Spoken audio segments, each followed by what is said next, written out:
Define parameters of program. Olá, eu sou a Priscila Franco, voz da Michael Burnham, e você está ouvindo um podcast da rede Trek Brasilis.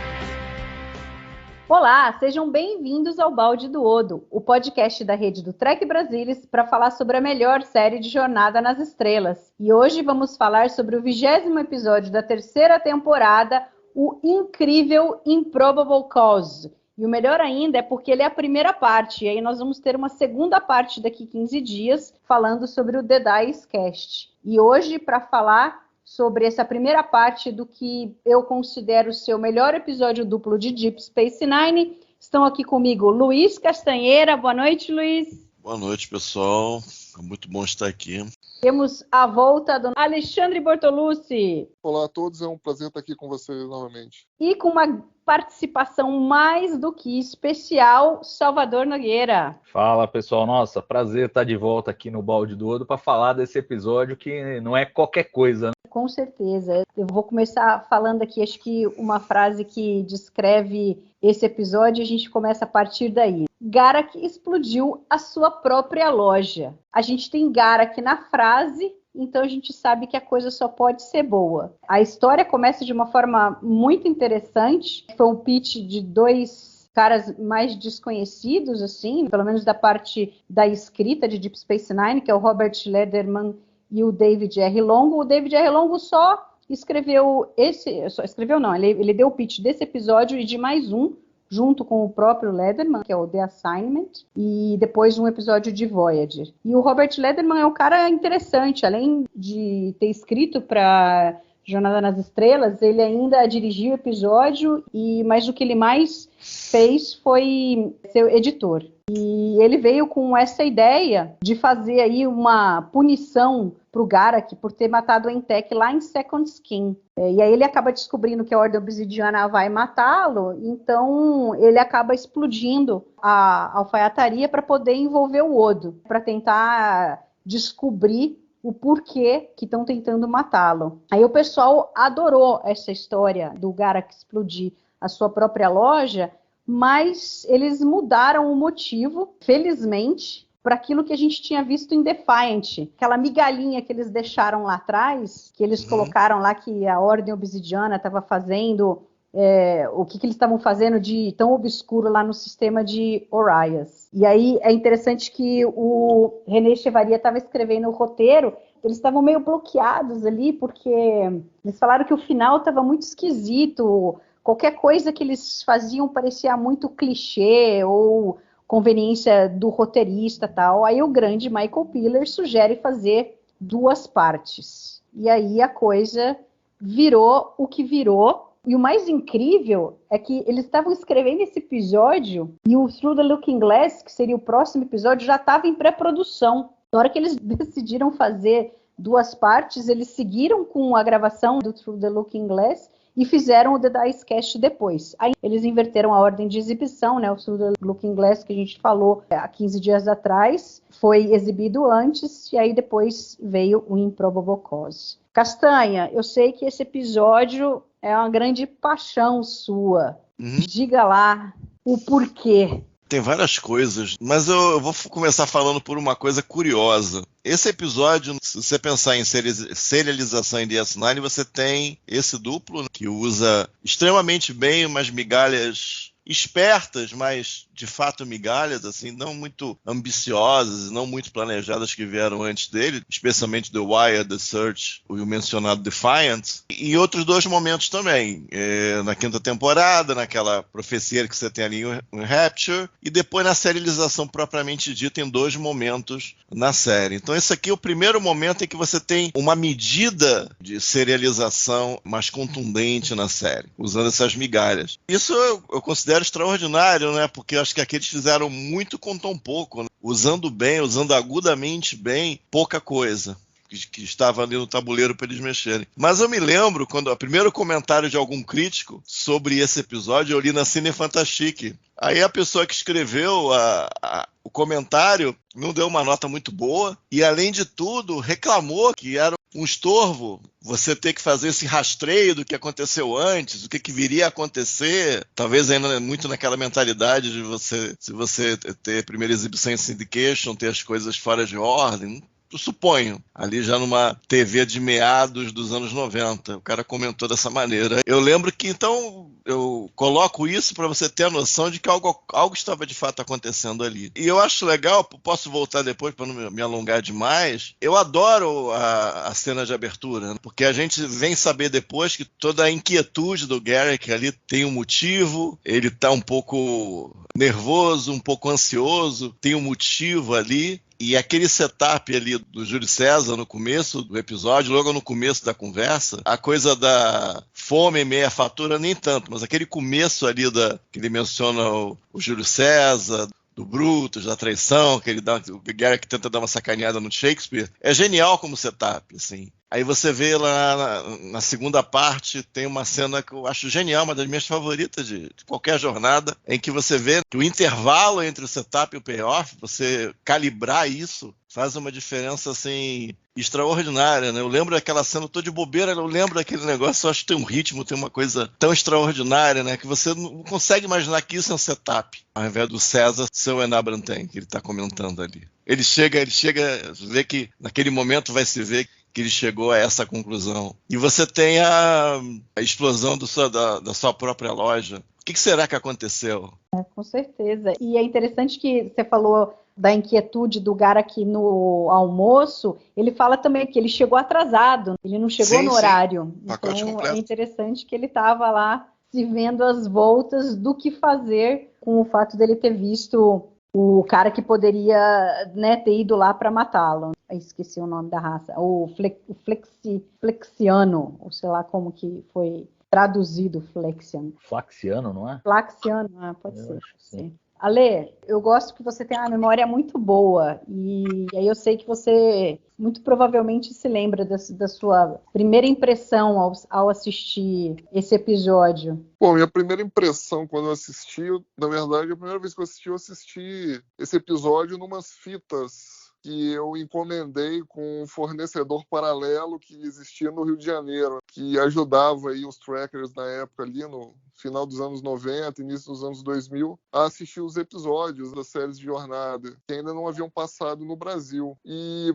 por coincidência, eu tinha pedido pro Luiz dar uma verificada numa lista de episódios que eu tinha feito, para saber se eu ia comprar desse cara ou não. E o Luiz falou, não, esse episódio é bom, tal, precisa ter na lista. E eu assisti através dessa fita VHS pirateada, vamos dizer assim. Eu fiquei bastante impressionado com o episódio, eu assisti seguidamente, né? A primeira parte aqui, o Improbable Cause, e depois The 10 Cast. E realmente, depois que eu assisti a primeira vez, foi a primeira, na verdade, algumas dezenas de vezes que eu assisti, né? Eu considero esse o meu episódio duplo favorito, né? Junto com The 10 Cast, o meu episódio favorito, não só em Deep Space Nine, mas em Jornada nas Estrelas. E é engraçado, porque toda vez que eu assisto, embora eu já saiba muitas das falas, das tiradas ali de qual é salteado, eu continuo me divertindo muito e continuo achando coisas interessantes nesse episódio. Mas quando eu assisti a primeira vez, eu fiquei bastante surpreso pela sofisticação do roteiro, a forma como a gente tem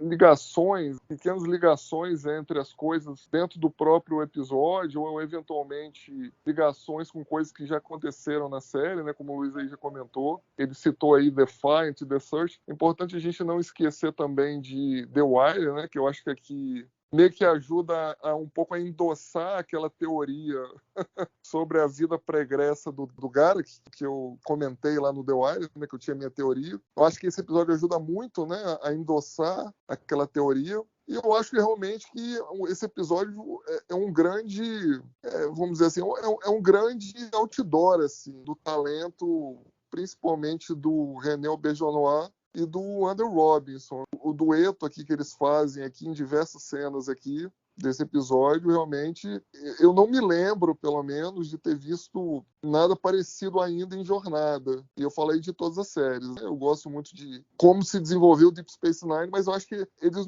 infelizmente, não conseguiram aqui chegar ao nível que eles tiveram nesses 2 episódios. Então fica aí, realmente, o registro de que esse episódio é alguma coisa extraordinária que foi feita. É uma coisa diferente, realmente, que, de certa forma, impactaria Deep Space Nine até o final dela, né? Tem muita coisa aqui que as repercussões ainda vão acontecer até o final da série. Mas aí a gente deixa para comentar durante aí o podcast. E é incrível que os caras estavam com o episódio escrito, estavam tentando finalizar e, de repente, resolvem que vai ser em 2 partes. E eles têm que reescrever o final do episódio e escrever outro. Isso, para mim, é incrível, assim, a capacidade dos caras de escreverem. A gente vai ficando cada vez mais... Assim, tem que botar num pedestal esses roteiristas de Deep Space Nine, assim, é incrível o que eles fazem. Salvador, eu sei que você também tem uma boa memória, acredito que você também consiga se lembrar de qual foi a sensação, assim, as suas primeiras impressões de Improbable Cause. Então, se não me engano,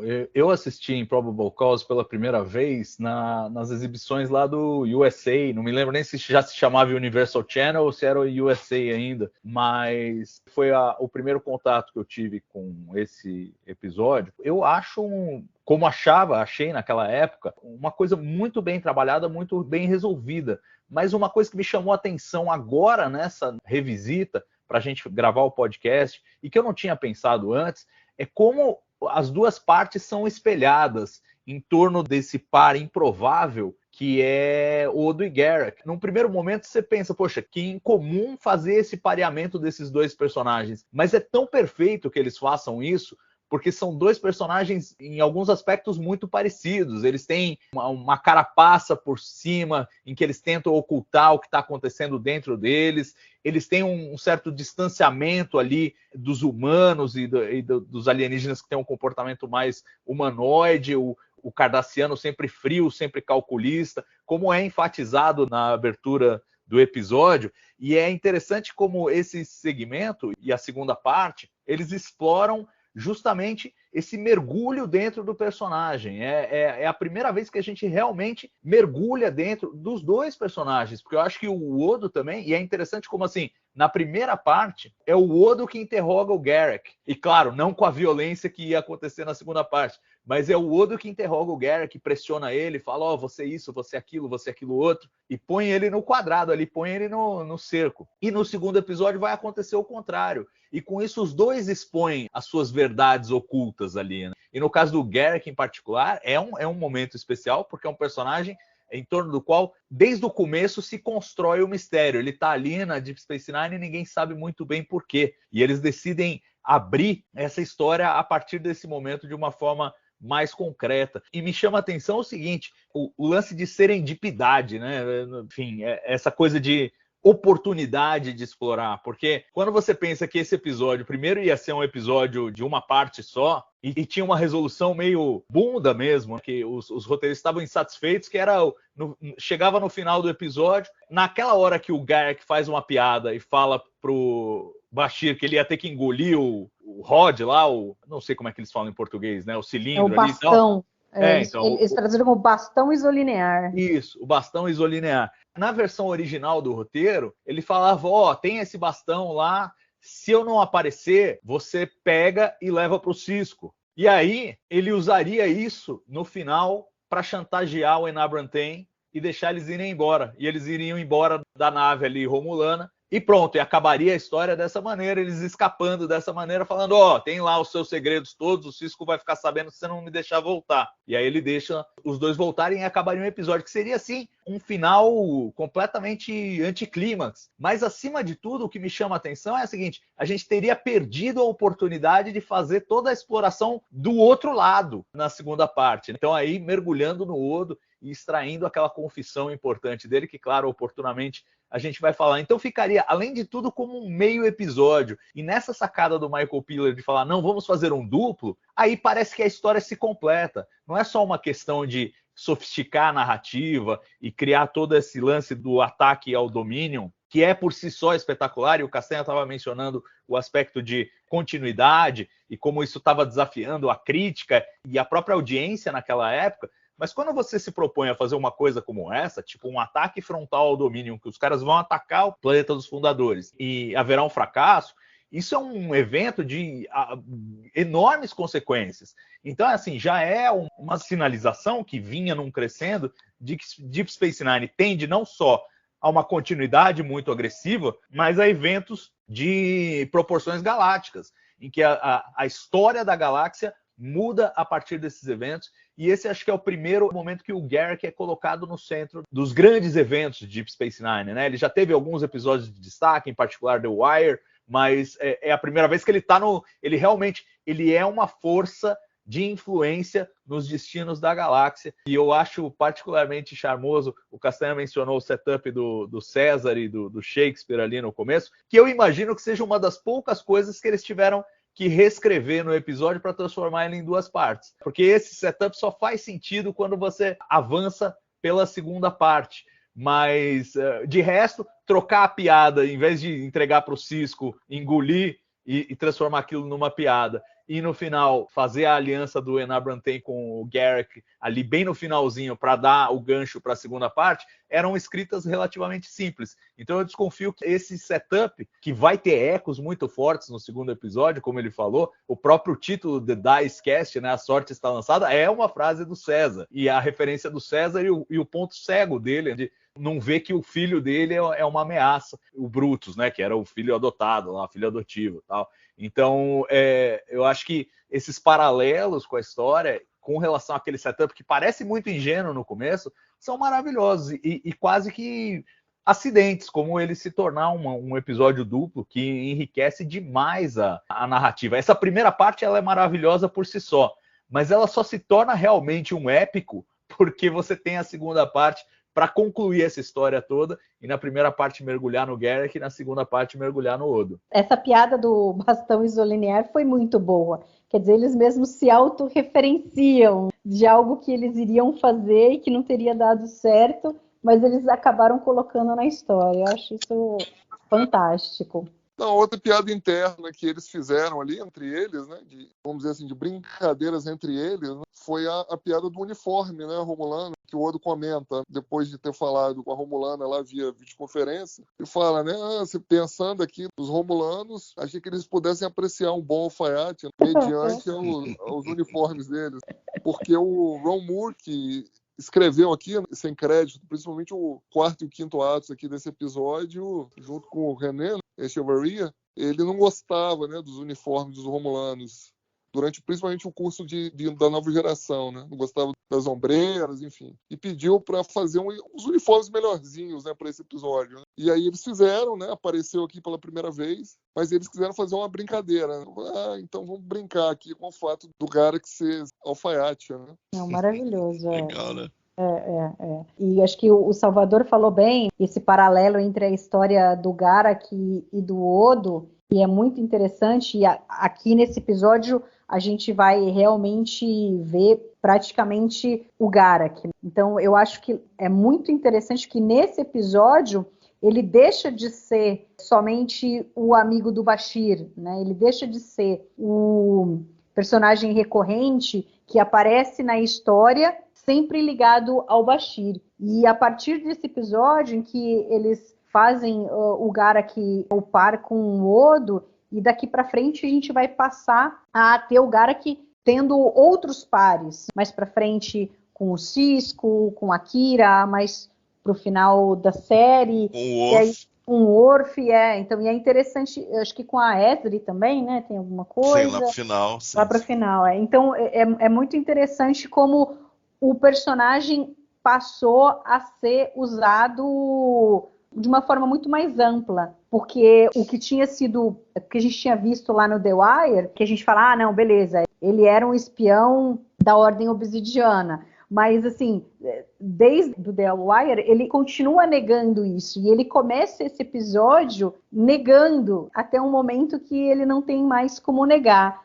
E aí a gente poderia pensar que, de repente, agora a gente ficou sacramentado que ele é mesmo um espião, o que a gente vai vir pela frente? mas ao mesmo tempo eles conseguem criar outras coisas, assim, que a gente fica sem saber. Obviamente que a gente já sabendo do que se trata, meio que, não vou dizer que perca a graça do episódio, mas a gente não fica mais pensando o que, por exemplo, o Odo quis dizer naquela conversa dos dois do Runabout, que ele questiona quem é Mila, o que é o Enabran Tain para você realmente, e aí a gente vai vir a descobrir para frente, né, a relação do Garak com esses dois outros personagens. Então, é interessante que, ao mesmo tempo em que você desnuda uma característica dele, você cria outras camadas ali que a gente fica pensando como que isso vai ser levado agora, como que vai ser daqui para frente.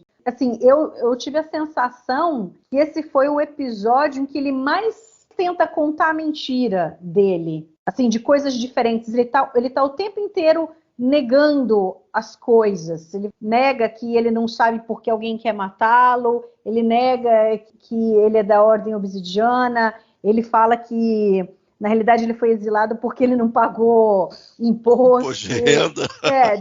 Depois ele diz que ele não sabe por que os Romulanos queriam matá-lo, e aí realmente o Odo chama a atenção de realmente ele não sabe porque ele ficou quieto e não contou nenhuma história. Ele não sabia mesmo, Nossa, essa foi fantástica, essa cena. All right, Mr. Garak. Do you know why the Romulans might hire someone to kill you? I have no idea. I'm getting tired of hearing you say that. How long do you expect us to believe? He's telling the truth, Commander. He doesn't know why the Romulans would try to kill him. What makes you so sure? Because if he did know, he'd already be spinning out an elaborate web of lies to cover up the truth. Well, the truth is usually just an excuse for lack of imagination. Is it? If you want to know what the Romulans have against me, you'll have to ask them. I intend to, but I don't expect them to be entirely forthcoming. E aí depois ele acaba falando pro Garak da Ordem Obsidiana, mas ele também não fala tudo sobre o Tain. Então, eu achei assim, porque assim, em The Wire ele conta um monte de mentira, mas é sobre o mesmo tema, e ele estava numa situação ali de estresse muito particular. Aqui, eu achei que até agora foi o episódio em que ele mais contou lorota, foi esse episódio. Que ele queria ganhar tempo ali, ele queria ganhar tempo para o Odo conseguir informações ali, ele fazer a investigação, e à medida que o Odo fosse desencavando, ele também sabia o que diabo estava acontecendo. Quem mandou ele ser morto, até que o Odo chega com as informações dos outros cardassianos que haviam sido mortos também, e finalmente ele fica um pouco assustado, ele tenta dar uma última, aí o Odo joga, você destruiu sua própria loja, aí que ele começa a se abrir. E nisso é muito interessante quando ele percebe, ele fica, provavelmente pensou para dentro, caramba, será que foram os Romulanos que mandaram matar esses caras todos e mandaram me matar também? A gente era assessor do TEM, alguma coisa do TEM, isso aí ele admite. Será que mandaram matar o próprio TEM?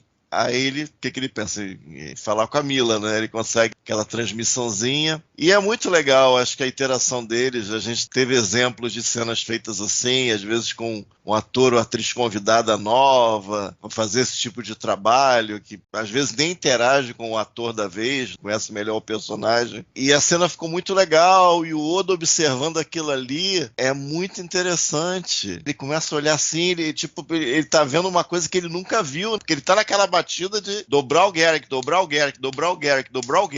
para conseguir informação, aquele investigador inclemente. Mas ele estava esperando talvez que fosse um outro agente. O Odo tinha acabado de se encontrar meio nas sombras com a fonte dele lá, o cara que ele tinha o contato. Ele não esperava o Garak tentar entrar em contato com uma mulher. Que mulher é essa? Aí o Odo fica um pouco assustado. Aí ele sente que a fisionomia do Garak muda, a atitude dele é diferente. E o Odo fica observando, aí a atriz vende bem ali a coisa da Mila, e o Garak parece sincero. Não, pode deixar, vou ver o que eu posso fazer, tal. Eu achei isso muito legal, né? Tipo daquela coisa que você vê em vários episódios dar errado. Por algum motivo, nesse aqui, a ideia e a execução deram certo. Eu acho isso muito legal. Eles, não, a gente vai A gente vai entrar no Garak aqui, a gente vai ter informações, ele não vai estar enrolando todo mundo, contando história o tempo todo, não. Aqui ele vai se expor, e ele se expõe para benefício do episódio, para benefício do personagem. E as coisas dos paralelos dentre eles é interessante, né? Porque eles só tem deles na estação. De alguma maneira eles são exilados, de uma maneira ou de outra eles partilham isso. De uma maneira ou de outra eles estão... O Odo é investigador e o Garak é um espião. Aí o Odo, ele quer descobrir a verdade. O Garak quer esconder a verdade. E eles têm uma espécie de solidão compartilhada. Cada um tem a sua solidão, que eles preservam a todo custo. Eu vou até um pouco mais longe, Castanha. É um achado isso. Olha só, eu vou até um pouco mais longe, porque eu acho assim, o Garak e o Odo são iguais porque eles querem esconder a verdade própria, a verdade interna deles, e expor a verdade de fora. Então o Garak, quando parte nessa, ele quer descobrir que porra que tá acontecendo, o que aconteceu com o Ten tá vivo, o Ten tá morto, ele tem toda essa preocupação, mas ao mesmo tempo ele quer ocultar a sua própria história. E o Odo vive a mesma coisa, ele vive para desvendar mistérios, ele vive para fazer investigações, e eu acho que esse é o episódio talvez mais forte dele como investigador, mostra todas as facetas dele, a forma como ele interroga um, como ele interroga outro, como ele usa recursos diferentes, mas no fundo, ele quer expor todo mundo e quer se esconder, que é muito parecido com o Garak. Então, assim, esse pareamento foi muito feliz e foi quase que uma descoberta no episódio, eu acho. Como é que não descobriram isso antes? Tem várias simetrias aí se você coloca a missão, então, e levando em consideração as duas partes, porque tanto o Avery Brooks quanto o David Levinson na segunda parte, eles fazem umas tomadas de 3 personagens temáticas e tem 2 escolhas, né? Tem uma escolha do Garak aqui, para ele ir com o Ten, e tem uma outra escolha na segunda parte para o Odo voltar ao Great Link, que é o espelho dessa. Então, até a ação militar que vai se dar, coloca os dois na mesma posição, só que em lados opostos. É muito interessante mesmo. Eu acho é muito sofisticado mesmo. Não, e assusta porque, assim, não era pra ter sido, não era pra ter sido. É assustador, é assustador. É assustador, é verdade, é assustador. Tem outra característica, assim, de paralelo dos dois, que é a capacidade de observação que ambos têm de observar o que está em volta deles, porque a gente sabe que o Odo é super observador, ele fica prestando atenção nos humanoides, em como eles agem, em cada situação, e o Garak é a mesma coisa. Pelo treino de quem ele era, do que ele fazia, ele sempre tem que estar muito afiado em relação ao que acontece no entorno dele. E no fim isso vem, Mari, de um lugar de arrogância dos dois, que eles acham que são imunes, digamos, a essa vida de sentimentos. Mas ao longo do episódio os dois são expostos. Os dois são tão vítimas quanto o César na passagem do Shakespeare lá, que não vê o Brutus como o traidor. I'm sorry, Doctor. I just don't see the value of this man's work. But Garak, Shakespeare is one of the giants of human literature.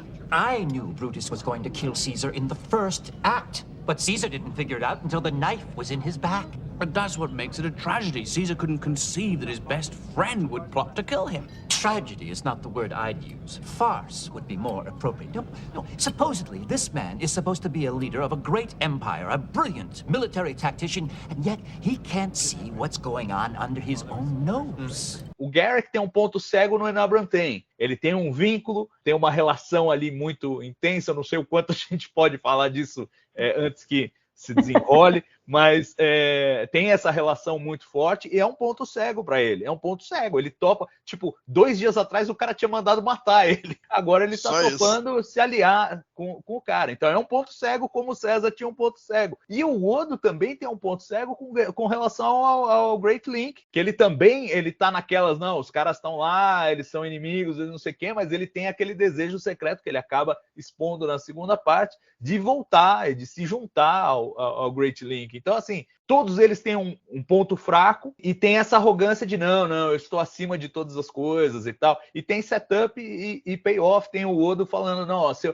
eu me importasse com alguma coisa, eu não ia dizer para você. Se eu me importasse com alguém, eu não ia dizer isso para você. E o Garak falando, não, muito sensato da sua parte. Mas assim, já tá dizendo, olha, a gente vai mergulhar no Odo e vai descobrir do que ele tá falando, vai descobrir o que ele não pode, o que é inconfessável nele. Como acabamos vendo no Garak, essa coisa do tipo, olha, você não é tão frio e calculista quanto você se julga, você tem um ponto cego. Se vem o Enabran Tain no meio da história, a coisa se complica para você. É muito, muito sofisticado o trabalho de personagens. E se a gente parar para pensar que o Garak é um recorrente, ele não é nem membro do elenco principal, é assustador e assim, meio revolucionário o que se faz em termos de personagem. Eu diria que, ainda que ele não seja oficialmente parte do elenco regular, com este episódio, ele acaba se tornando parte do elenco regular, assim, na cabeça das pessoas, porque ele ganha uma importância que equivale à importância dos personagens regulares. E disso daí que vocês dois falaram, eu acho que a cena que mais representa isso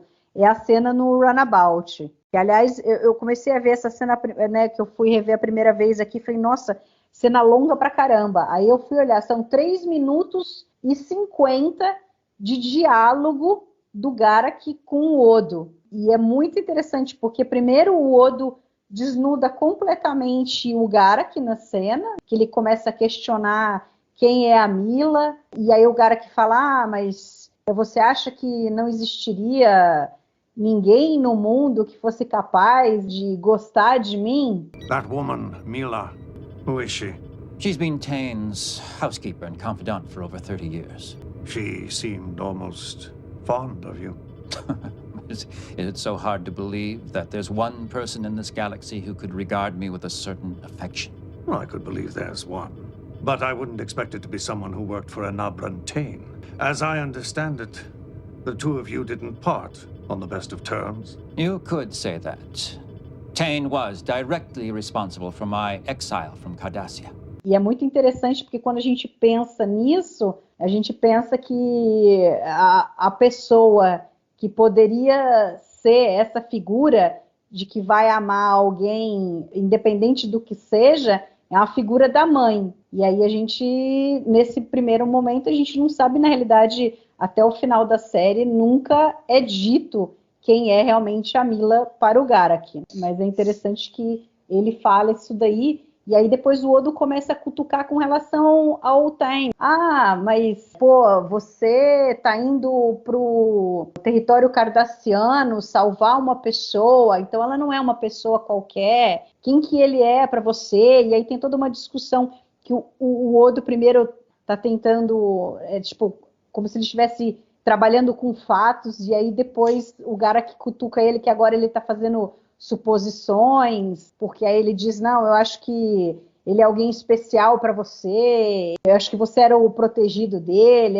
ele era o seu mestre, e aí depois a gente vai descobrir qual que é mesmo, assim, efetivamente a relação dos dois. Então é interessante que nessa conversa as coisas não são ditas explicitamente, mas fica ali a pulga atrás da orelha de quem são essas pessoas para o Garak. E o Garak fica meio transtornado com a maneira como o Odo coloca essas coisas, porque ele pega ali no nervo, né? No âmago da questão. E aí o Garak fica tão pé da vida que daí ele ataca o Odo. É muito interessante que ele vem com aquela coisa de dizer que ele não se importa com ninguém, como que ele pode vir dizer, o que o Garak pode estar sentindo, se ele não sente nada, como que duvido que tenha alguém que você ame. Então, quer dizer, ao mesmo tempo também que ele fala que talvez ele ache que seja verdade isso do Odo, mas talvez não seja, talvez o Odo tenha alguma coisa realmente por trás. E aí o Odo também fica ali, ele não fica tanto na defensiva, eu acho que ele se sai melhor do que o Garak, porque eu acho que o Garak... Nessa primeira parte, porque aqui é o Odo que tira a verdade do Garak, e na segunda parte vai inverter. Porque o Garak está sob pressão aqui, né? O Odo não está, ele está numa posição de observador ainda, o cara de fora, ele só está investigando, e aí depois, na segunda parte, ele vai acabar sendo tragado pelas coisas que estão acontecendo, né? Ele vai deixar de ser só um observador, vai passar a fazer parte da história ali do que está acontecendo. É bem legal que o domínio só é mencionado lá no final do 5º ato, e quando o Enabran Tain deixa claro o plano dele, o René imediatamente abaixa a cabeça, aí o Paul Dooley olha para ele assim, você sente alguma coisa nisso tudo, né, Odo? por que você tá assim? É muito legal. Aí começa a parte do Odo, digamos assim, da introdução. Exatamente. Que o domínio não tinha sido mencionado. Tipo assim, era uma coisa, tava acontecendo coisas muito loucas. Ele tava com medo de que o Enabran tinha sido morto. Sim. Ele foi investigar isso. Mas aí quando ele viu uma frota de nave camuflada, explodiu a cabeça geral. Aí quando apareceu o domínio, aí que vira a chave ali pro Odo. Não, a hora que ele vê o Tain, percebe que tem alguma coisa entre ele e a Tal Shiar, né? Ele fica meio sem saber o que é. E a hora que o Tain começa a falar com o Odo, você vê o Garak aqui atrás, assim, a cara dele, do tipo, o que tá acontecendo? Até que dá o estalo e ele fala, agora tudo faz sentido. A hora que o Tain fala que eles estão fazendo a frota, tal, para ir atrás do Dominion. Aí ele recupera as informações das naves e tal. É bem legal, aterriza ali. Para falar assim minuciosamente sobre essas cenas assim, fica até difícil, né? Porque se a gente for pegar de cabo a rabo o episódio, não dá para descartar nenhuma cena, assim, olhando friamente, né? Sim. Todas as cenas têm algum tipo de gatilho que seja internamente no próprio episódio ou referências a próximos episódios, ou episódios que já vieram antes, ou mesmo ao próximo episódio que vai concluir aqui, no duplo. Eu gosto muito aqui das cenas entre o Garak e o Odo, acho que todas elas são extraordinárias, desde o início, né? Eu acho que aqui também a gente tem dá para perceber que o Odo, ele tem não só o Odo, né? O Garak também, eles têm um vocabulário um pouco diferente do restante da equipe, né? Do Sisko, do Bashir. É mais incomum o vocabulário deles, né? Isso acaba virando, durante o episódio, várias vezes, muitas tiradas sarcásticas, principalmente do Garak, né? E assim, isso é desde o começo ali, desde da cena imediatamente pós-explosão, o Garak já fala, bom, doutor, eu acho que suas calças não vão ficar prontas amanhã, né? Assim, acabaram de explodir a loja do cara, o cara tá lá no chão, e a primeira coisa que o cara fala é que as calças do doutor não vão ficar prontas, que ele tinha sido cobrado anteriormente ali no almoço. Acho que depois ele também, na enfermaria, com a conclusão ali da moral da história da fábula do menino, o pastor e do lobo, que o cara que pergunta pro doutor, mas o doutor, você tem certeza que essa é a moral da história? E o Bashir fala, mas lógico, mas que outra conclusão você tira aí da moral da história? Você nunca deve contar a mesma mentira 2 vezes. Have you ever heard the story about the boy who cried wolf? No. It's a children's story about a young shepherd boy who gets lonely while tending his flock. So he cries out to the villagers that a wolf is attacking the sheep. The people come running, but of course there's no wolf. He claims that he's run away and the villagers praise him for his vigilance. Clever lad. Charming story. I'm not finished. The next day, the boy does it again, and the next 2. And on the 4th day, a wolf really comes. The boy cries out at the top of his lungs, but the villagers ignore him, and the boy and his flock are gobbled up. Well, that's a little graphic for children, wouldn't you say? But the point is, if you lie all the time, nobody's going to believe you, even when you're telling the truth. Are you sure that's the point, Doctor? Of course. What else could it be?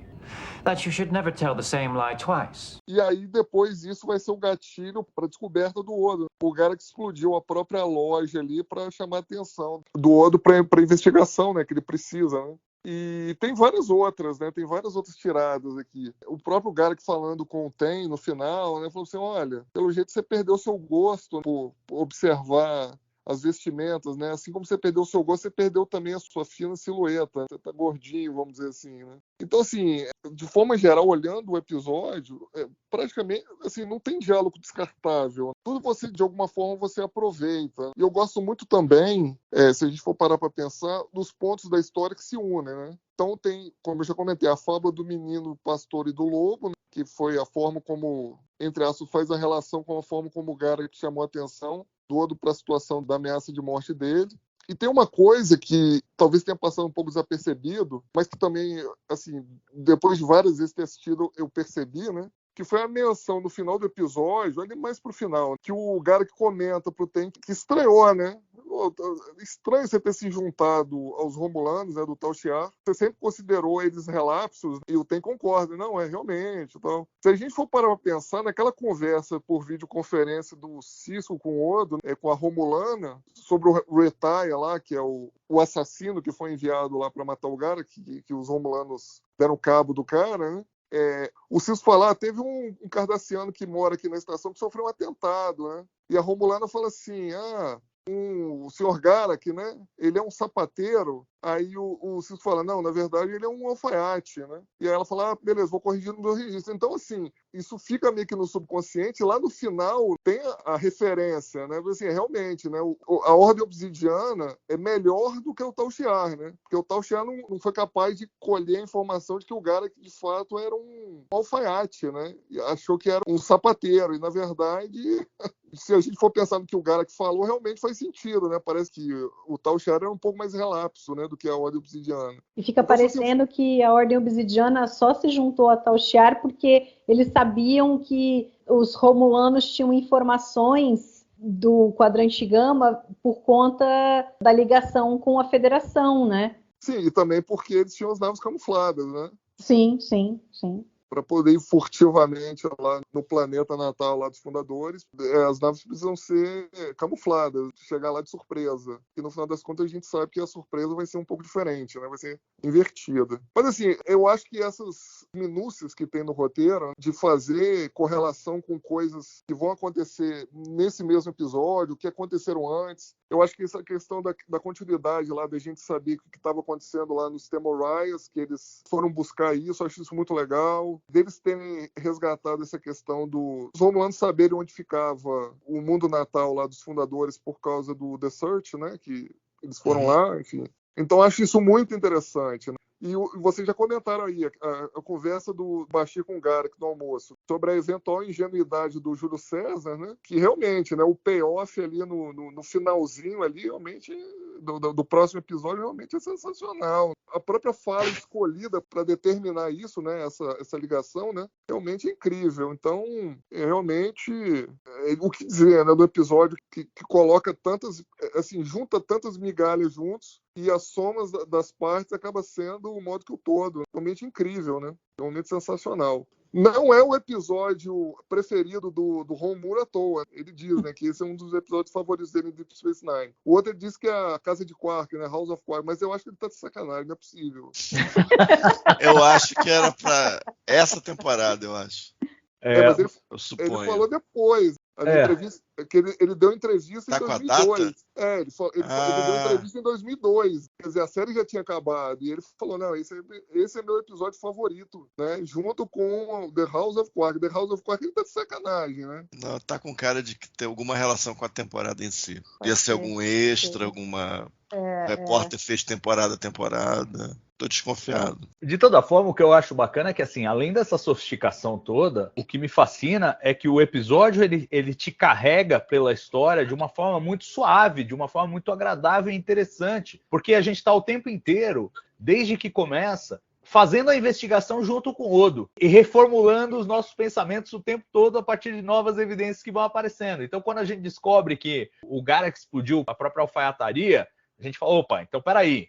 Então, o que aconteceu? Aí a gente descobre que outros agentes da Ordem Obsidiana também foram mortos no mesmo dia. Opa, então o que está acontecendo? Aí aparece a Mila. E a gente, opa, quem é essa mulher? Então, assim, de certa maneira, além de fazer esse mergulho no Garak da única maneira possível, porque ele nunca vai se expor, então tem que ser assim mesmo no saca-rolha, tirando cada informação, cada pecinha, em razão de uma trama muito bem construída, a gente vai trabalhando junto com o Odo nesse duelo de inteligências entre os dois. E eu acho que a gente nunca viu o Odo tão duro quanto ele é com o Garak aqui nesse episódio. Porque o Odo, tudo bem, ele é resmungão, ele reclama, ele protesta, mas aqui ele basicamente falou, ó, para de palhaçada, para de inventar conversa, que o negócio aqui é sério, tem gente morrendo, e você precisa parar de mentir, porque senão a gente não vai a lugar nenhum. We were quite well acquainted.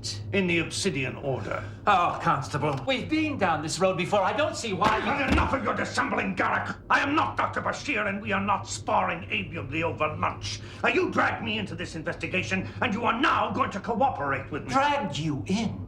I don't know what you're talking. You blew up your own shop, Garak. E ele é muito duro, de uma forma que ele não é com o Quark, ele não é com ninguém. Ele foi com o Garak aqui nesse episódio. E a gente é conduzido aí nessa jornada muito interessante, porque, como o Ale falou, não tem cena supérflua. E a gente está o tempo inteiro reconstruindo, né? Claro, agora a gente já sabe a trama toda. Mas conforme você vai assistindo sem saber, você está especulando e tentando entender o que está acontecendo. Inclusive, quando o Odo vai falar com o informante dele, quando o informante fala das naves, a gente tem uma ideia totalmente errada do negócio, inclusive. Você conhece, eles vão invadir a Cardácia. Que vai ter guerra entre Rômulus e Cardácia. Você terá, momentaneamente, você tem uma ideia totalmente errada do negócio. Isso é muito legal. Isso é muito bom. Não tá mentindo o negócio. Ele tá dando a informação verdadeira, mas à medida que você tá fazendo aquele quadro mental, o quadro mental tá incorreto. E quando dá a reviravolta no final, você acaba se sentindo bem com aquilo. Você não se sente enganado. Você se sente, pelo contrário, se sente até mais recompensado. É bem legal. Bem legal. E isso acontece umas 2, 3 vezes, né, ao longo do episódio. Umas 2 ou 3 vezes você muda o quadro mental. É bem legal mesmo. Não, e o Tain fez de propósito, né? Ele deixou tudo se transparecer até o momento em que eles entram na nave romulana, de que era somente algo dos romulanos. Porque os romulanos é quem tentaram matar o Garak. O contato do Odo diz que acha que tem tudo indícios de que os outros 5 associados do Enabran foram mortos por conta dos romulanos e as naves romulanas.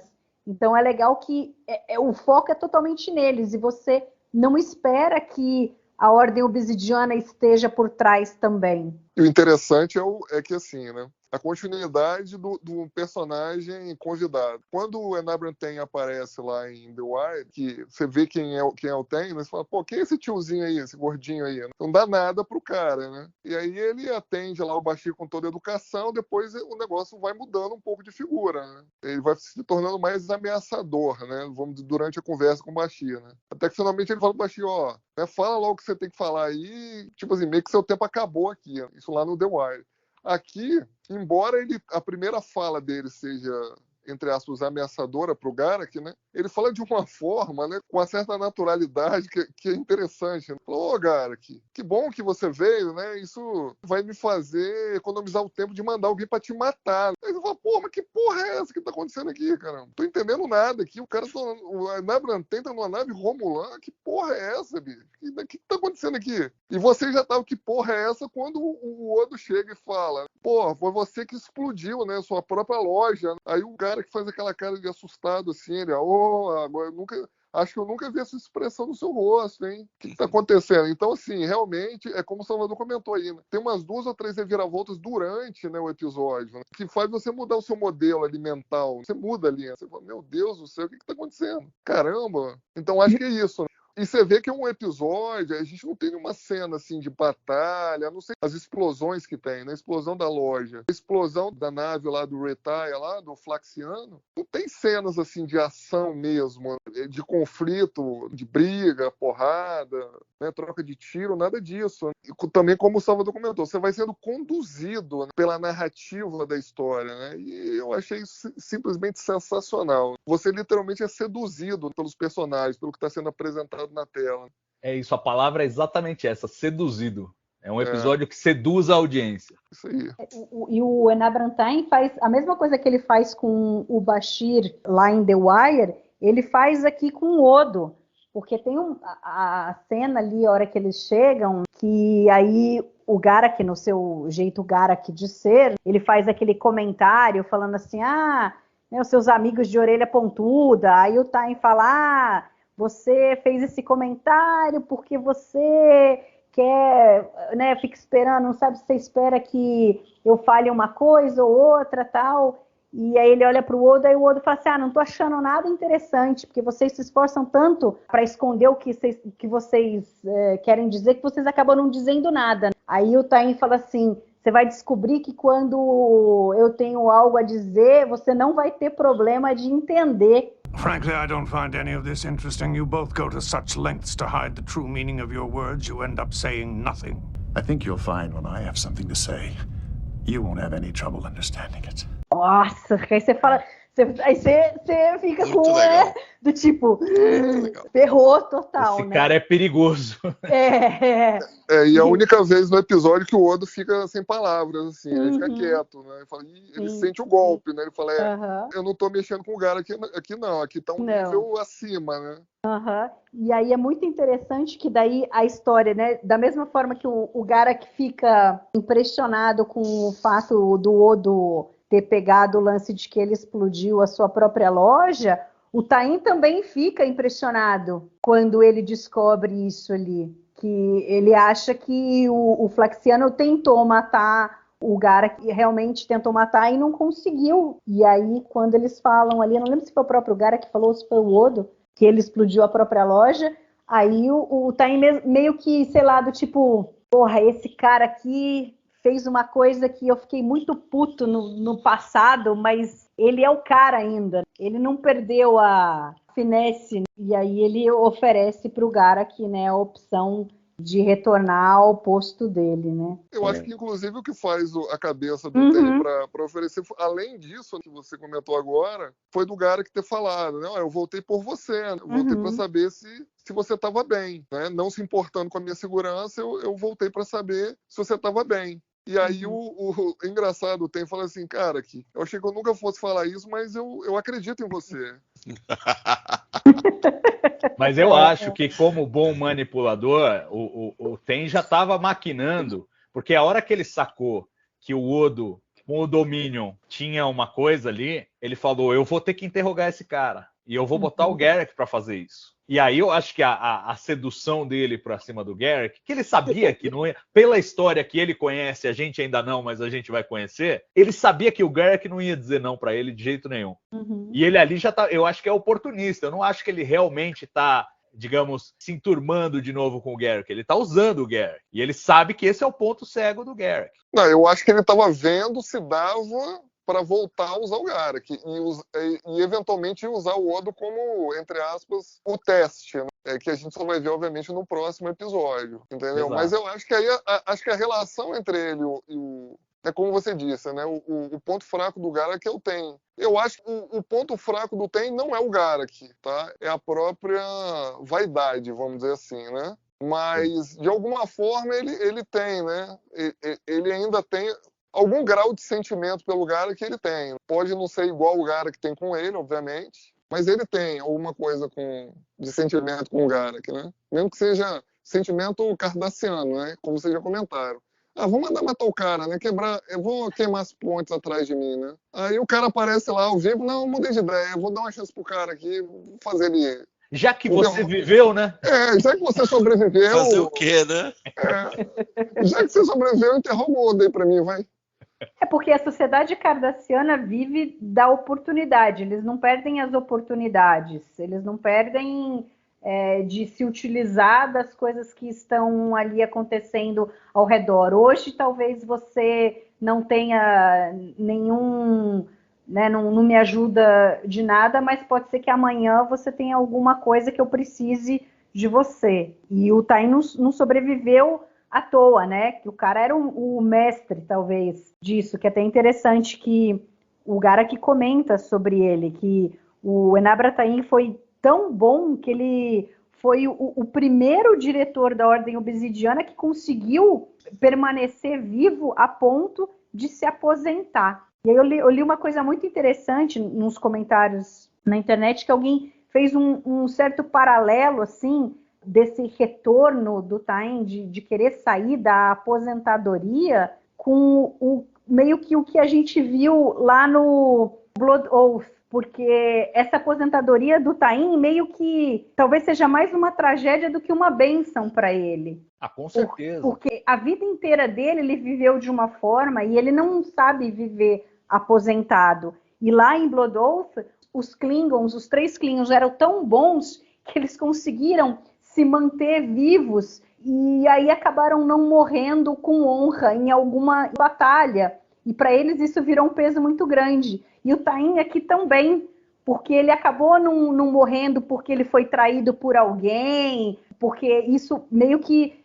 Isso devia ser uma coisa meio normal. O cara tá sempre tendo que olhar atrás da porta, atrás dele o que está acontecendo. Ninguém é amigo de verdade. Um dia o seu amigo pode se tornar o seu inimigo. Quem você acha que é seu aliado, de repente pode te dar uma apunhalada pelas costas, que na realidade é o que o Garak fala do Júlio César, tipo, como que o Júlio César não percebeu que o Brutus iria apunhalá-lo, tal, pelas costas. E é meio que a história do Tain aqui. Ele sobreviveu a vida inteira dessa forma, e aí ele não estava lidando bem com a aposentadoria e ele resolve voltar. A minha leitura, Mari, é que ele não se aposentou, ele foi aposentado. Eu acho que ele caiu em desfavor na política interna lá dos Cardassianos. Perdeu força, né? Isso, e agora ele quer um grande trunfo para voltar à cena como poderoso novamente. Eu acho que é um pouco o que o Ducati faz também depois que ele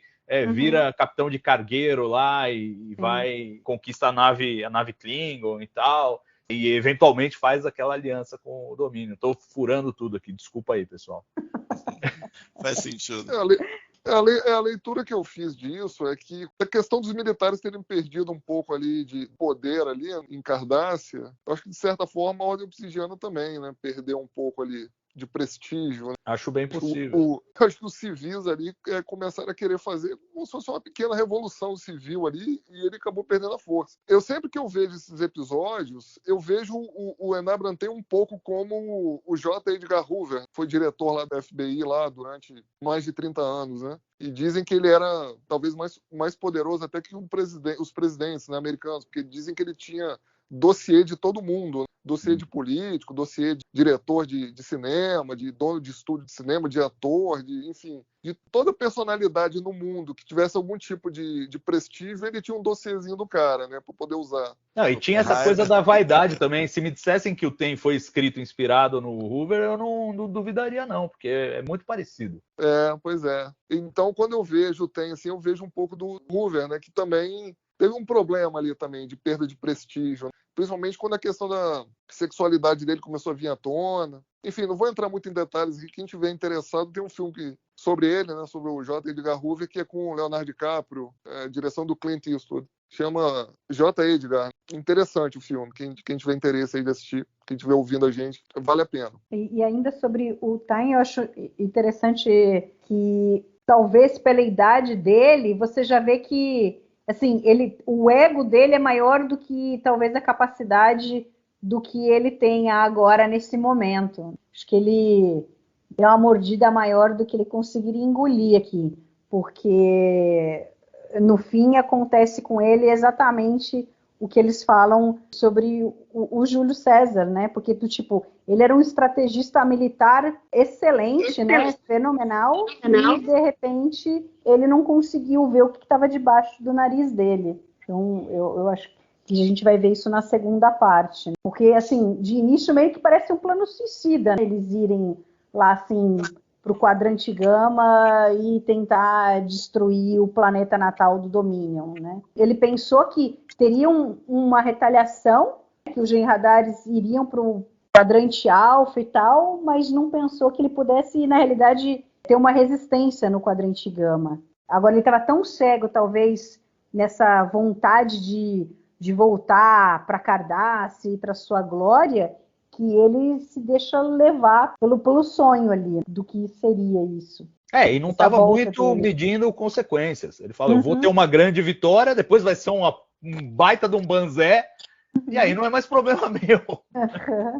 E voltando um pouco atrás, né, porque o Alexandre começou falando de algumas cenas, mas realmente acho que é impossível não falar sobre todas. Assim, eu não sei o que eu vou fazer na edição desse podcast, porque dá vontade de colocar todas as frases do episódio inteiro, porque realmente não tem uma frase ruim, gente, não tem um diálogo que não tenha alguma coisa significativa, é impressionante. E aí tem duas cenas ainda na enfermaria, que uma que o cara que fala, né, não sei se foi na enfermaria ou se foi depois com o Cisco ali, que ele fala, a verdade é usualmente usada como desculpa pela falta de imaginação. Porra, essa é melhor. Né? Então, essa é ótima. E é muito bom, porque ele está o tempo inteiro se escondendo, mas sendo completamente aberto sobre as mentiras. Ele mente constantemente para esconder as coisas que ele tem a dizer. Então ele é muito bom. E a outra cena na enfermaria é quando o Odo fica perguntando, pô, Gara, que alguém tentou te matar, quem pode ter feito isso e tal? Aí ele fala, o fulano que eu perdi o terno de casamento. Aí o outro, não sei o fulano que eu tô devendo, e a Kira, né? A Major Kira. Aí o Odo, eu falo assim, eu acho que ela não gosta de mim. Aí o Odo, não, realmente ela não gosta de você. Mas não foi a Kira, porque se ela quisesse você morto, você estaria morto. É muito boa. O cara que não é verdade. Você tem razão. E ele joga isso só para cutucar o Odo. Ele quer só tumultuar mesmo. Sim. Porque... E depois tem um desenrolar dessa fala sobre a Kira, né? Que depois o cara que vai para a delegacia ali, né? Para dar uma olhada no inventário ali das tripulações das naves que passaram pela estação nas últimas semanas, e assim que ele entra na delegacia, o Odo fala, eu tenho uma notícia ruim para te dar, cara. A Kira tem um álibi, né, assim, a prova de balas aí, entendeu? Muito legal, gente, muito legal. E na delegacia tem outra cena muito boa, porque a hora que o Odo fala pro Garak olhar, né, a lista dos passageiros e tal, aí o Garak fala, não, pode deixar que eu vejo aqui sozinho. Aí o Odo fala, não, né, do tipo, não vou deixar você sozinho aqui. Aí o Garak, você tá com medo de me deixar sozinho aqui, de que eu vou olhar os seus arquivos. Aí assim, mas e o que faz você achar de que eu já não olhei?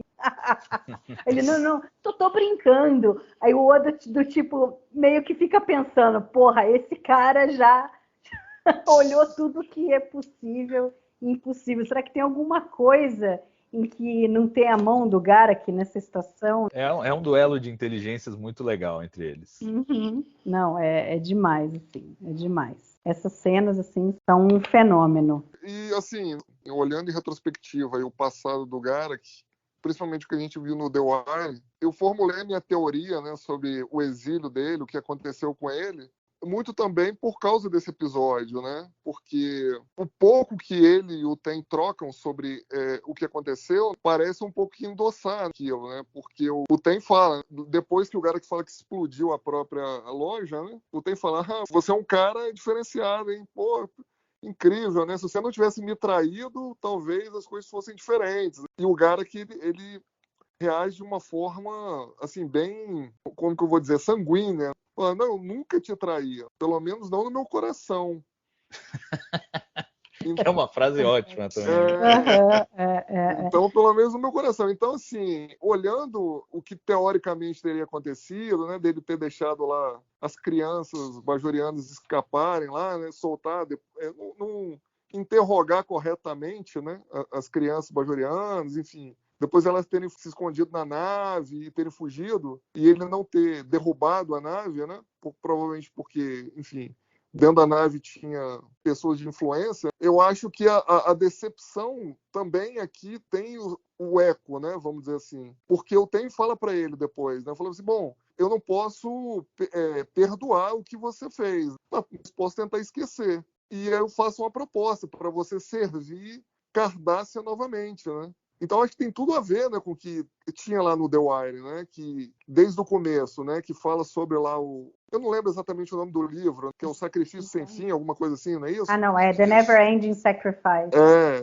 Sacrifício Sem Fim. De que o Garak, a falha do Garak foi não ter, entre aspas, né, na minha visão, né, não ter se doado completamente pelo Estado. Ali dele ter desistido de fazer o interrogatório e de ter queimado o filme dele, principalmente com o Ten. Ele devia ser o preferido ali do Ten, né? Entre os outros 6, ele mais 5, os protegidos ali do Ten, ele queimou o filme. Falou, porra, o cara queimou meu filme total aqui, porra. O cara o Garak seria o sucessor dele, né? Sim, exato. Desde sempre o Tain colocou o Garak para ser o sucessor dele, e aí no caso a traição não é a traição pessoal, né? Por isso que o Garak fala que no coração dele ele não traiu o Tain, porque não foi pessoal. O Garak traiu o Tain porque ele não agiu da forma como ele teria que ter agido. Assim, eu não consigo mais ver a história do The Wire como sendo o que realmente aconteceu, ou qualquer versão que a gente possa fazer disso daí, porque apesar de não ser nada canonizado, eu gosto mais do motivo que é dado pelo próprio Andrew Robinson no A Stitch in Time. Mas basicamente, assim, o motivo é diferente, mas basicamente a mesma coisa. O Garak, ele trai tudo o que ele aprendeu, tudo o que o Tain ensinou de como ele deveria agir e ser como um agente da Ordem Obsidiana, e aí o Tain se sente traído por isso, né? Porque daí é o investimento que ele tinha feito no Garak, e que daí, a partir do momento que quer que seja que o Garak tenha feito, impossibilitou de continuar sendo um agente, e aí o Tain teve que exilá-lo, né? Eu acho que no próximo episódio, o que acontece, né, no interrogatório do Garak com o Odo, acho que ele só endossa também o que aconteceu no The Wire, né? Uhum. Não quero entrar aqui muito no próximo episódio, mas assim, dá para entender, como eu estou te falando, se você for procurando ecos em The Wire, nesse episódio duplo aqui, você consegue encontrar muito bem, assim, né? De formular como eu falei, uma teoria crível, assim, do que poderia ter acontecido e do porquê ele foi exilado. Não. Mas ok. O interessante aqui, que a gente falou pouco da explosão de forma, vamos dizer assim, a gente não falou especificamente da explosão da loja do Garak, da materialidade, vamos dizer, né? Que o Bashir ali tá almoçando ali com o Garak, o Bashir passando ali fala, pô, se você não tivesse se atrasado, né, mas fala rapidinho, no primeiro momento passa despercebido ali, né, o comentário, né? E depois você vai entender, né, que ele chegou atrasado porque ele provavelmente estava ali colocando a bomba lá, com sensor de feromônio, o que quer que seja lá. Até tecnobaboseira funciona bem aqui, a serviço da história desse episódio, né? E aí a loja explode, né? O interessante na explosão, eu acho, é que vocês param para pensar que a loja, ela explodiu, mas a loja ela está numa localização onde era escola anteriormente. Então, na verdade, aquela área ali que foi explodida em Deep Space Nine já foi explodida 2 vezes, como escola em The Hands of the Prophets e agora como a loja do Garak. Embora, se a gente for pegar aqui a bibliografia oficial, a loja do Garak não era para ficar ali, na prática. Ali realmente era escola. Se a gente for pegar ali a planta de Deep Space Nine, tem umas plantas aí não canônicas aí, rodando pela internet, mas ali também tem a questão da logística também, né? Porque a gente acha que a estação é 360 graus, é um círculo perfeito, pelo que a gente olha lá nas externas, né? Vamos dizer assim, nos efeitos especiais, no CGI que eles fazem, né? Mas, na verdade, o estúdio ele tinha só 1/3 de círculo. Então, tinha que caber ali tudo que eles queriam que coubesse ali naquele 1/3 de círculo. Os 120 graus ali do círculo tinha que caber ali a loja do Garak, tinha que caber ali aquela loja que aparece naquele episódio. Eu esqueci o nome do episódio, que vem aqueles migrantes lá que querem Sanctuary. se estabelecer em Sanctuary. Isso, exato. Em Rivals, que tem o novo bar ali que o cara abre. Isso, que a gente viu que era o templo, né, bajoriano, depois. Uhum, né? Então tinha que caber tudo ali. Então, na verdade, o cenário onde era a escola era a loja do Garak, que também foi usado para ser a sala de reuniões em Cardassians, né, que eles vão decidir o futuro do Rugal ali e tal. Eles fazem uma reunião com os pais adotivos, os pais biológicos ali do Rugal, com o Gul Dukat, onde o Gul Dukat é desmascarado ali pelo Bashir, é o mesmo cenário. Então eles já tinham experiência em explodir aquele local ali, né? Eles já tinham explodido anteriormente. Eles não puderam usar ali, na verdade eles queriam usar, mas não dava, por questão de segurança não dava. Eles queriam usar as chamas para iluminar ali o Garak no chão, caído. Mas não deu, não era possível, né, fazer isso.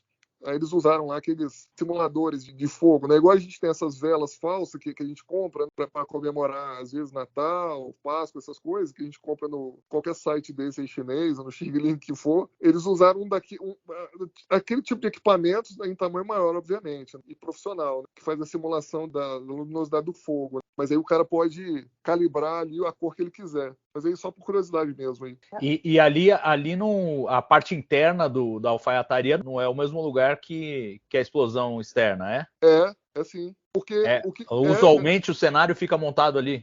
Fica montado. Ali, aquele local ali realmente sempre foi meio que multiuso, né? Era uma sala vazia que era usado para fazer a interna da loja do Garak, da escola e daquela sala de reunião. Depois da sala de reunião, no The Search, eles fizeram o Ward Room, né? Que depois foi usado até o final da série, que também é usado nesse episódio aqui, que é a sala de reunião lá que o Cisco faz com a equipe, tal, que é até um cenário bacana. Tem aquela mesa ali onde o Retaya é interrogado pelo Odo ali, nesse episódio.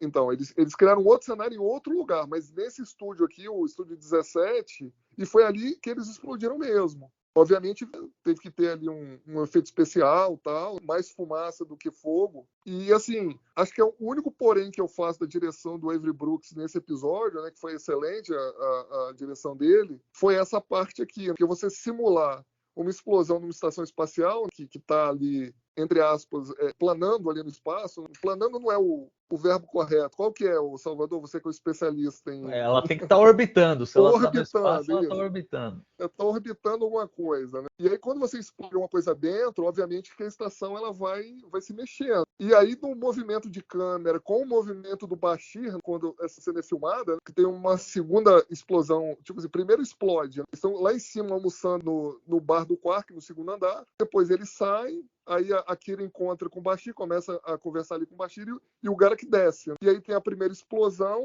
aí o Bashir fala, emergência médica, tal, explosão na loja do Garak. E depois tem uma outra explosão, uma explosão secundária. E aí o Bashir está sendo filmado de baixo, como se a câmera estivesse no andar de baixo, filmando o Bashir e a Kira de cima, eles ali naquele mezanino. E aí, para simular que teve outra explosão, né, a câmera mexe e o Bashir e a Kira mexem também. Mas aí o Bashir mexe de uma forma meio pouco sincrônica, entendeu? Fica pouco sincrônico. Então, acho que essa cena valia ter dado uma refilmada, entendeu? Mas acho que, assim, talvez por premência de tempo lá, né, eles não perceberam isso. As filmagens eram muito rápidas ali, 7 dias ali, no máximo 10 ali, até pós-produção de cada episódio. Mas somente essa cena que eu não gostei, assim. O resto ali, realmente, o Avery Brooks destruiu. E vamos combinar, o Avery Brooks estava na dele, que era direção de atores, tipo direção de teatro. Aí você vai dirigir o Andrew Robinson e o René Auberjonois, não precisa de dirigir tanto assim, né? Vou ligar a câmera aí, vocês vão... É não atrapalhar. Tem gente que atrapalha, hein? Tem. Olha. Tem. Na primeira temporada atrapalhava bastante, inclusive. Olha, Alexandre, você não tenha participado dos últimos episódios, mas a gente sempre lembra de você quando a gente vê o Madalone e tal, a gente sempre acaba citando alguma coisa, porque é impossível não citar, entendeu? Entendi. Mas continuando aí essa questão, já que a gente começou com essa parte técnica da direção do Avery Brooks, tem 2 cenas que também são muito boas e que acho que vocês podem comentar melhor, porque vocês entendem muito mais do que eu. Que uma delas é a hora que o Odo vai lá naquela caverna conversar lá com o Cardassiano, né? Que o cara tá lá em cima, então a maior parte é escura, tem uma parte um pouco mais clara. O Odo parece não enxergar, não sabe de onde que está vindo a voz do cara, porque deve dar um eco ali naquela caverna, tudo, né? Então, ele conseguiu se criar um clima muito interessante ali, que faz todo sentido com a conversa que estava sendo falada. E outra cena que eu gosto muito também, acho que as cenas finais tanto desse quanto do The Dicecast são muito interessantes, que é a cena final, né? É o Tain e o Garak conversando, que daí quando o Garak aceita a proposta do Tain e a câmera pega os dois, o Odo atrás, e aí os dois dando um aperto de mão, tal. Então é uma cena que você vê que foi montada e pensada ali, tem uma plástica. E o logo do Império Romulano atrás da cabeça do Odo. É cravado, até o logo é cravado. Ele dá a volta, né? O Garak dá a volta na mesa. Achei bem bolado e não parece... É uma blocagem meio estranha, porque o cara dá a volta na mesa e vai para trás da mesa e a câmera pega. Aí não parece artificial, ficou bem feito. E tematicamente é muito legal e tem a ver com aquela outra cena que eu mencionei, que tem na segunda parte também. Apesar do diretor mudar, ele faz o espelho dessa cena lá. É bem legal. O Brooks, ele usa muito, você falou da blocagem aí, ele gosta de usar o blocagem com o ator em segundo plano. Tipo, a cena tá desenvolvendo. E tem umas cenas com 3 atores que ele coloca o de trás para observar. É bem bolado, ele faz bem feito isso. Foi bem interessante. É isso aí que eu tô falando. Você pega como exemplo, ali quando o Odo tá interrogando o Garak, ali na enfermaria, né, que tá o Odo interrogando o Garak. A primeira vez que o Odo tá interrogando o Garak na enfermaria, que o Garak tá ali na maca, o Bashir tá fazendo lá os procedimentos lá no rosto dele, e o Avery Brooks tá no fundo, tá num segundo plano, assim, né, só observando. E a gente vê isso depois lá na nave romulana, né, que tá o Tain e o Odo conversando, e o Garak tá lá no segundo plano, também observando também, você consegue perceber. Né? Então é meio consciente isso aí, né? O Avery Brooks usa isso. Depois ele vai usar isso em outros episódios também, né? Ele usa isso lá naquele Rejoin também, pelo que eu me lembro. Né? É que a pessoa tem que ter algum jeito de tratar ali o 4x3 de uma maneira que não fique empilhado e mantém as pessoas no quadro de alguma forma viva. É o que ele consegue, ele coloca o cara para trás para ter um espaço ali e trabalha dessa maneira, e você percebe que a atuação do cara de fundo não está morta, o cara está pensando de alguma maneira e está se mantendo conectado à ação que está acontecendo no plano da frente. E a gente tem isso também para falar funciona bem, ele consegue resolver isso bem, isso que eu estou querendo chamar a atenção, sim. Que não é tão fácil assim, né, por causa das limitações da época. E ele não precisava usar necessariamente, né? Ele podia não usar, ele podia dar um close só nos atores que estão no primeiro plano. Aí fica mais feio, né, plano contra plano, assim, acaba ficando cansativo. E aí ele tenta mexer assim, pra realmente ficar melhor apresentado o episódio.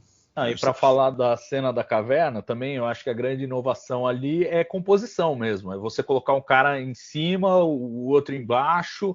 Eles, muitas vezes, os dois estão de frente para a câmera, só que um de longe, um meio escondido, a iluminação também bem trabalhada, porque assim, não tem cenário mais manjado do que aquelas cavernas lá, né? Que o cenário... E aí, de certa maneira, é uma inventar alguma coisa, né? Exato, é uma apresentação diferente. Aí ele usa os olhos, ele usa a voz daquele ator é boa, do cara Game Master of Scallion, né? Do Gautz, do Game Master of Scallion, tem uma voz boa, aí ele trabalha essa coisa da voz e faz a cena bem legal, bem bolado. E ali é uma cena difícil, porque ele está movimentando a cena inicialmente em plano único ali, né? Com o Odo andando, entrando, e aí ele vai ter que mexer com o ângulo da câmera e deixar enquadrado o Odo e depois o cara lá em cima, como o Salvador colocou, né? Sim, bem bolado também, ele resolve bem, sim, com certeza. Ele pensou direitinho. Embora aquelas cavernas ali, olhando aqui quase 30 anos depois, ficou meio datado aquele cenário ali. Né? Total, mas era o que tinha, né? O que tinha, literalmente era o que tinha, literalmente. Ali era o Estúdio 18, né? Ali era... Plant Hell. Tava pronto ali no Estúdio 18 ali, né? Então, o cara, vamos filmar lá, né? E se for pensar bem, a cena ficou interessante, né? Porque no final você não sabe se o Odo já sacou onde é que o cara tava, mas ficou ali na dele, né? Assim, escutando o cara, porque o cara falou assim, toma aqui, no final ali, né? Ele joga um pad pro Odo, né? E o Odo rapidinho vira e pega, né? Então, ficou interessante por isso. Né? Porque deu a entender que em algum momento o Odo sacou onde é que o cara tava, mas ficou na dele, né? Deixou o cara falar, entendeu? Não, vou ficar quieto aqui, vou deixar o cara falar e entregar todas as informações que eu preciso. E é bom no final que o cara fala assim, olha, se você descobrir alguma informação do Garak e tal, e você quiser me contar, aí eu vou ficar te devendo de novo, né? E aí fica a dúvida se esse cara era esse informante do Odo é o cara que ele comenta lá acho que é na 5ª temporada, né? Que era o Gul Rousseau. É 7ª temporada. É 7ª, né? É 7ª. Que fala que não tem mais nenhum informante, né? No governo cardassiano, né? Não sobrou ninguém, mas dá a entender que né? Que era esse cara, né? A gente supõe que seja alguém alto, provavelmente militar. Não da ordem, militar. Porque depois da Icecast é que os militares em Cardassia perdem totalmente a credibilidade e o governo civil é quem assume, finalmente. E aí eles vão cair depois lá por conta do próprio Dominion. Aí o Ducati volta, em glória, nem tanto, mas volta. Esse episódio tem umas coisas interessantes, que eu acho que vale a pena ser colocada. A primeira É uma coisa que o Aira já tinha falado lá em Past Tense, do desapontamento dele com a pouca mídia que esse episódio recebeu, da mesma forma que o Past Tense recebeu, porque ele fala, porra, isso aqui é realmente TV de qualidade. Então você vê que nunca é fácil você fazer algo com qualidade, porque você faz o negócio e nem sempre você vai ter o reconhecimento que você gostaria que a coisa tivesse, né? Mas aí a gente vê que, infelizmente, Star Trek sempre foi algo muito mais de nicho do que, por exemplo, Star Wars. A reclamação dele não é à toa, né? Mas, enfim. E aí a outra coisa interessante é que é a primeira vez em Jornada nas Estrelas em que a gente tem 2 episódios, que é um continuação do outro, que não tem o mesmo nome, não é parte 1, parte 2. Eles têm nomes diferentes. E o que a gente já vinha vendo que estava acontecendo, mas aqui acaba sendo sacramentado, é que esse é o último episódio em que o Michael Piller é acreditado como produtor executivo. No próximo, o Aira é quem entra como produtor executivo. Não, mas né? aqui ele já está acreditado como produtor executivo, Aira. Eu acho que não. Eles colocam que foi em The Dice Cast que ele entra. Mas eu realmente não, na hora de ver os créditos, eu não reparei. O que indica é o crédito do Piller virar consultor criativo. Isso, exatamente. Aqui O que ele já indica, tá eu acho que é no próximo. Entendi. Eu acho que é no próximo. Exatamente. É porque assim, o Aira, até o episódio anterior, ele era co-executive producer, né? Aqui ele tá como o Aira, exatamente. Aqui ele tá como executive producer já, entendeu? Não, acho que é no The Dice Cast, que é executive producer mesmo. Não, depois você dá uma olhadinha.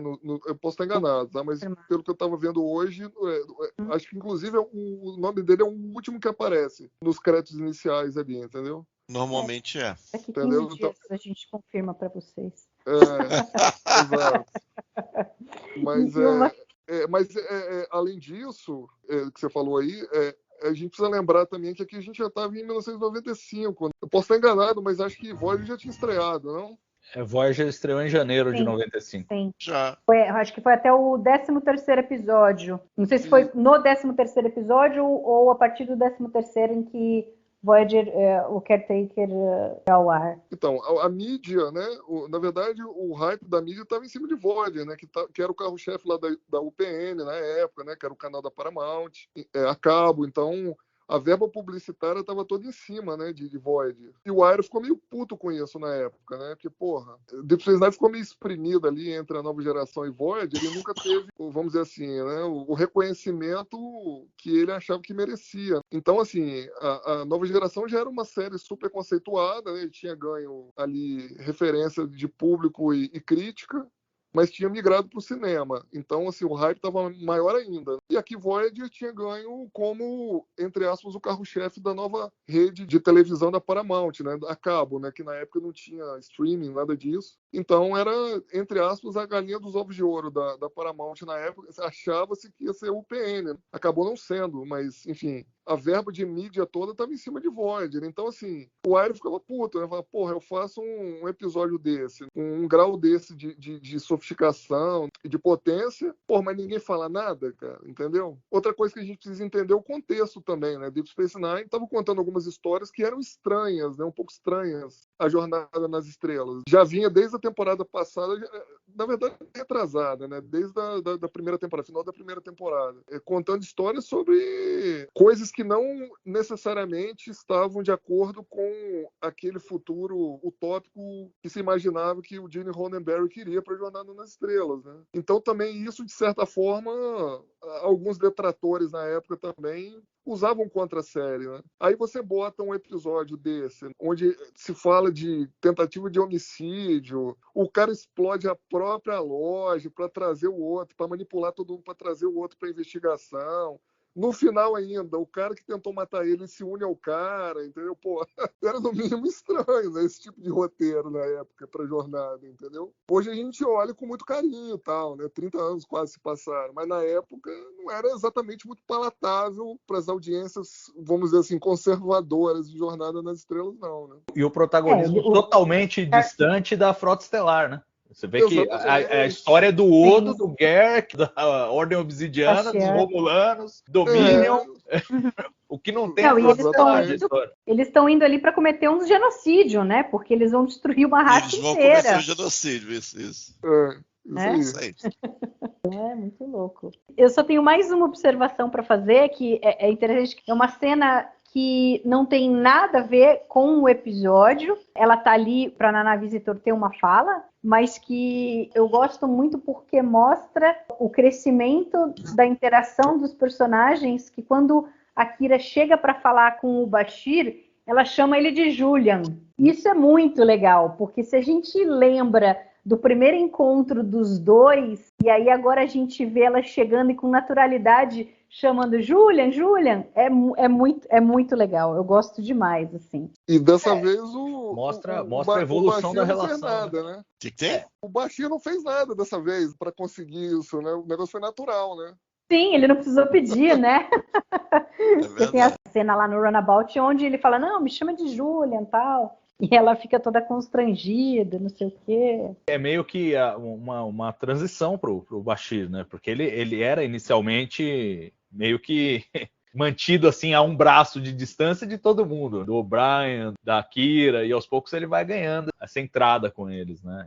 E é bem legal como isso foi construído de forma natural, a ponto de você falar, olha o contraste entre o primeiro episódio e isso aqui que a gente tá vendo agora. Mas não é que você vê assim, ponto a ponto, isso evoluindo. Não, é uma coisa que vai naturalmente, quando você faz o contraste que você percebe. Mas assistindo a série, não é uma coisa que chama atenção para si mesmo.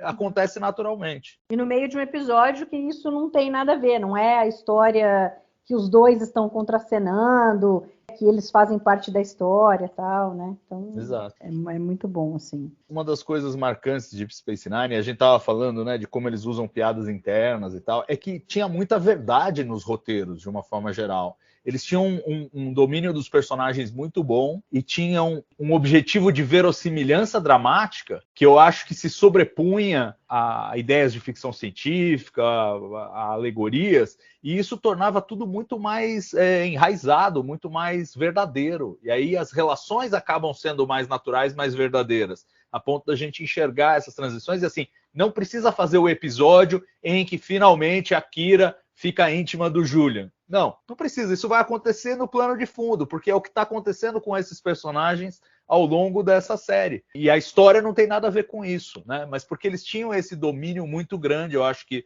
dos personagens e da verdade de cada um dos personagens, até aqueles que viviam sempre escondendo essa verdade, como nós tivemos nesse episódio com o Garrick e com o Odo. Muito bem, Luiz, tem mais alguma coisa que você queira comentar sobre esse episódio que a gente ainda não falou? Tem algumas. Tem uma que eu falo sempre, no próximo vai ter outra também. Eu tava olhando aqui, de fato, no episódio passado tá o Ira Behr com co-produtor executivo, o Michael Piller como produtor executivo. Nesse, o Ira Behr tá como produtor executivo. E o Michael Piller também. Aí no próximo, tá o Ira Behr como produtor executivo e o Michael Piller como consultor criativo. Eventualmente, o crédito do Ira Behr vai para o final do episódio. Agora eu não vou saber qual episódio que vai, mas eventualmente vai para o final do episódio junto com o crédito do Rick Berman. Eu gosto muito do episódio, por várias coisas faladas aqui. Eu acho que é sedutor nessas reviravoltas todas. Eu acho que ele fala de coisas muito sérias e tem muito humor também. Isso eu acho que é uma coisa muito legal, né? Que se você abrir esse roteiro aleatoriamente, você provavelmente vai encontrar alguma coisa que você vai achar esteticamente bacana e provavelmente até engraçada, em algum sentido ou outro. Isso eu acho que é muito legal. A coisa de destruir a loja, né, destruir a alfaiataria, é revisitada na segunda parte, e também tem a ver com o sentimento do Garrick, eu acho que de estar ali. Existe uma certa satisfação em destruir aquilo ali. Parte dele imagina dessa maneira. E eu costumo comparar esse episódio com um episódio daquela outra estação, um episódio daquela série da outra estação, chamado The Coming of Shadows, que é onde começa a guerra Minbar e Centauri. Eu vejo algumas analogias com aquela série e também acho que marca o início da melhor fase daquela série, que não vai ter o nome mencionado, e também a dessa série que a gente está falando aqui. E eu vejo essa analogia de maneira bem clara, entendeu? Que vem a segunda parte. Mas e isso você, é uma coincidência. Salvador? Desculpa só perguntar isso para o Castanha. E você vê isso como uma coincidência ou como uma coincidência entre aspas? Não é coincidência entre aspas, não. É coincidência mesmo. Então tá bom. Eu imagino que a gente começa a escrever as coisas e eventualmente você vai colocar uma coisa que não é o conflito. Você vai escrever uma saga, você vai escrever a coisa que não é o conflito final que você vai levar até o fim. É o conflito, digamos, de abertura, que vai levar todos os outros. E eu acho que esses episódios fazem esse papel. E são grandes clássicos, tanto lá quanto cá. Entendi. E você, Salvador, tem mais alguma coisa que você gostaria de comentar? Não, acho que eu cobri tudo. Só reafirmar assim, que é sempre muito legal quando a gente revisita episódios assim com um olhar clínico. Porque uma coisa é você assistir corriqueiramente, porque está revendo a série ou porque resolveu assistir aquele episódio em particular. Outra é para fazer uma análise como essa que a gente faz aqui, que você entra com um olhar clínico para observar e sempre acha alguma coisa diferente, né? Sempre acha alguma coisa diferente. Esse lance do espelhamento dos dois episódios, um mergulhando no Garak e outro no Odo, eu não tinha me ocorrido e agora me ocorreu. Então, quer dizer, tudo isso para dizer que é sempre um prazer participar aqui com vocês e explorar um pouquinho mais os últimos cantinhos de cada episódio aí de Star Trek. E você, Ale? Eu tenho umas pequenas trivias aqui sobre a participação dos atores convidados. O Paul Dooley já tinha participado do The Wire lá, eu já tinha dado algumas informações sobre ele, mas assim, talvez ele seja mais conhecido como o pai lá da Molly Ringwald no filme 16 Candles, né? Gatinhos e Gatões, né? Do John Hughes. Filme lá do Sessão da Tarde, lá dos anos 80 e 90, e que provavelmente nós assistimos bastante. O Joseph aí, que o Castanho comentou, naquela cena lá da caverna, aquela voz ali, ele já tinha feito a série clássica, The Gamesters of Triskelion. Ele já tinha feito aqui em Deep Space Nine The House of Quark e faria Looking for Parmack in the All Wrong Places. Ele também faria ainda uma ponta em Star Trek Insurrection, né? E também faria um episódio de Voyager chamado Gravity e o Enterprise, a série Enterprise, o Broken Boy, ele fez um piloto lá como um médico Sullivan. Aqui vai também uma referência legal para o Carlos Lacâmara, né, que fez o Retire. Acho que ele foi muito bem, né, e dá aquela sensação de encrenca, né, durante o interrogatório do Odo. Acho que a interação dele com o René foi boa, mas enfim, né, até o hidrante vai bem com o René, como eu sempre digo. E o interessante é que tanto o Auberjonois, quanto o Andrew Robinson, quanto o Paul Dooley, todos eles foram indicados ao Emmy de melhor ator, né, em algum momento. No caso aqui do Auberjonois e do Paul Dooley, ambos foram indicados depois de Deep Space Nine também. Eles já tinham sido indicados antes e foram indicados depois para uma mesma série, chamada O Desafio, uma série lá de escritório de advocacia, enfim, de julgamento. O Paul Dooley foi indicado no ano 2000 e o René Auberjonois foi indicado em 2001 pela mesma série. Essa série que o Shatner fazia também? O Shatner fez o spin-off dessa série, o Boston Legal. Boston Legal. Tá. Exatamente. The Practice. Isso. Uhum. Exatamente. Acho que era isso. Da minha parte era isso. Muito bem, então vamos às notas? Precisa. Esse aí, né? Vamos deixar registrado aqui. Dá até morte, né? Ale, muitas estrelas você dá para Improbable Cause? Esse é um clássico absoluto de jornada, 4. E você, Castanha? 4 estrelinhas para ele. Salvador? Não, 4 e só não dou mais porque não tem mais. Se tivesse mais, dava mais. Eu também fico com 4 estrelas, não tem nem o que dizer. Esse episódio aqui é fenomenal por tudo que a gente falou. E a segunda parte só tem a acrescentar, faz sentido outras coisas que a gente vê aqui. A gente meio que já falou muitas delas, mas assim, quando a gente estiver falando do The Dice Cast, com certeza a gente vai voltar aqui em algumas cenas desse episódio. Muito bem, então, Salvador, muitíssimo obrigada pela sua participação mais uma vez aqui no Balde do Odo. A gente fica muito contente. Foi um prazer, eu volto antes do que vocês imaginam. E mais do que imaginam. Exatamente, também. Ale, brigadão pela participação. Estávamos com muitas saudades dos seus comentários e da sua presença. Muito obrigado. Foi um prazer estar aqui com vocês novamente. Castanha, é sempre muito bom estar aqui batendo papo sobre Deep Space Nine contigo.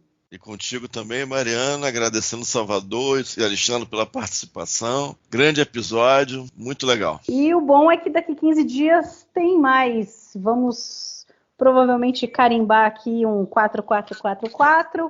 E muito obrigada a você que ficou nos ouvindo até agora. Espero que tenham gostado desse episódio do Balde do Odo. Não deixem de comentar lá na página do Trek Brasilis, no nosso canal do YouTube. Aproveita e deixa o joinha aí pra gente, se cadastra no canal, nos siga em nossas redes sociais. A gente está no Instagram, no Telegram, no Facebook. A gente está lá sempre ativo para conversar com vocês. Muito obrigada e até daqui 15 dias.